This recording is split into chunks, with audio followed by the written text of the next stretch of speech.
అందరికీ నమస్కారం. మనం తెలుగు భాషాంశాల్లో సంస్కృత సంధులకు సంబంధించినటువంటి అన్నాసిక సంధికి సంబంధించింది నేర్చుకున్నాం. ఇప్పుడు జస్త్వ సంధి దీనికి సంబంధించినటువంటి సూత్రాన్ని చూద్దాం. కచట తపలకు వర్గ ప్రథమ ద్వితీయ అక్షరాలు శేషాలు తప్ప మిగిలిన హల్లులు కానీ అచ్చులు కాని పరమైతే వరుసగా గజడి దెబ్బలు ఆదేశం అవుతాయి. అంటే చూడండి, ఇక్కడ వర్గ ప్రథమ ద్వితీయ అక్షరాలు మనం వర్ణమాలకు సంబంధించినటువంటి వీడియోలో మీకు ఈ ప్రథమ ద్వితీయ అక్షరాలు అంటే ఏంటియో అక్కడ నేర్చుకున్నాం. మరి ఇక్కడ కూడా మనకి బ్రాకెట్లో దానికి సంబంధించినటువంటి అక్షరాలు కూడా చూస్తున్నాం. చూడండి, అంటే ఆ మొదటి పదం అంటే మనం సంధిలో పూర్వపదం పరపదం రెండు ఉంటాయి కదా, అట్లా పూర్వపదంలో చివరలో క ఖ చ ఛ ట ఠ త థ ప ఫ ఇవి వర్గ ప్రథమ ద్వితీయ అక్షరాలు. ఇవి అక్కడ నేర్చుకున్నాం మనం. అవి ష ష స ఇవి తప్ప మిగిలిన హల్లులు అచ్చులు ఏ అక్షరం ఉన్నా గజడి దెబ్బలు వరుసగా ఆదేశం అవుతాయి. గజడి దెబ్బలనే మనం సరళాలు అని చెప్పుకున్నాం కూడా. కాబట్టి ఇక్కడ అవి ఆదేశంగా వస్తాయన్నటువంటి విషయం మనం గమనించాలి. మీకు ఇంతకుముందు కూడా చెప్పాను, అనునాసిక సంధిలో కూడా మనకి పూర్వపదం చివరి ఆ అక్షరం పొల్లు హల్లై కలిగి ఉంటుంది అని చెప్పుకున్నాం. ఇక్కడ కూడా మనకి పొల్లు హల్లు ఉంటుంది, కానీ పరపదంలో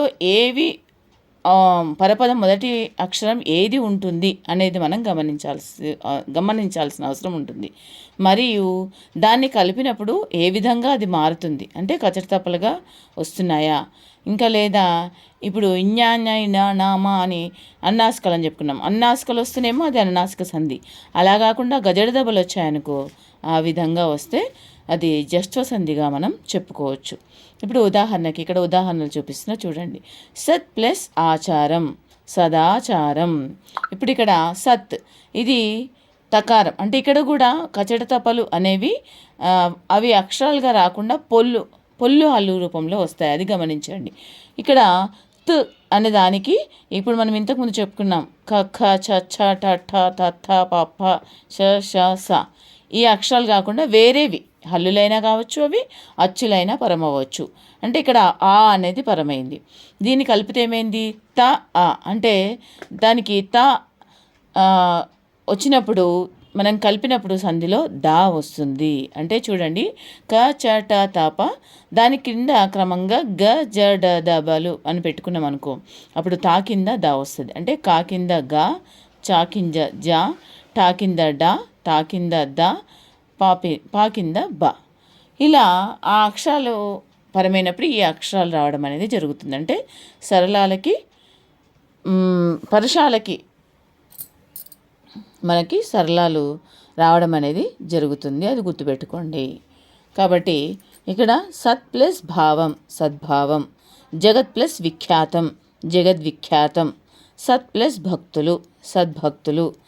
ఇవన్నీ కూడా సముద్ ప్లస్ అంచత్ సముదంచత్, మృత్ ప్లస్ ఘటము మృద్ఘటము.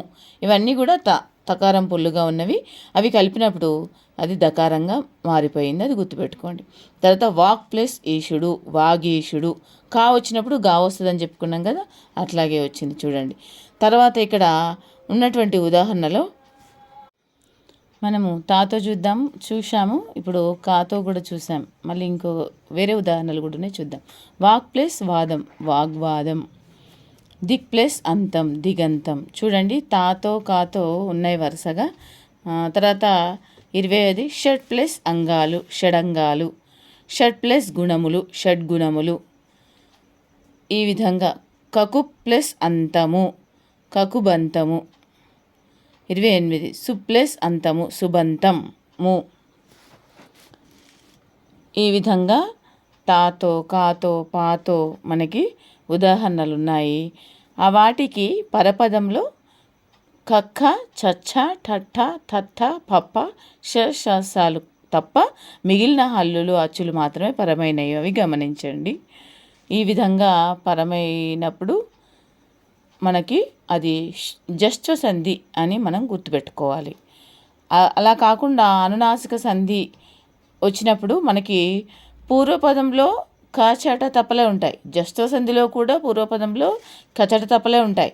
కానీ పరపదంలో మొదటి అక్షరం మాత్రం మార్పు ఉంటుంది. తర్వాత మళ్ళీ అవి కలిసినప్పుడు కలయికలో వచ్చినప్పుడు దాంట్లో కూడా మనకి మార్పులు అనేవి కనబడతాయి. దాన్ని బట్టి మనం ఇది అన్నాసిక సంధ, జస్త్వ సంధ అని మనం గుర్తుపట్టుకోవాల్సిన అవసరం ఉంటుంది.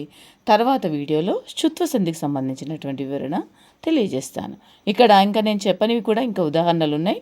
మీరు చదివి ఒకసారి గమనించి చూసుకోండి.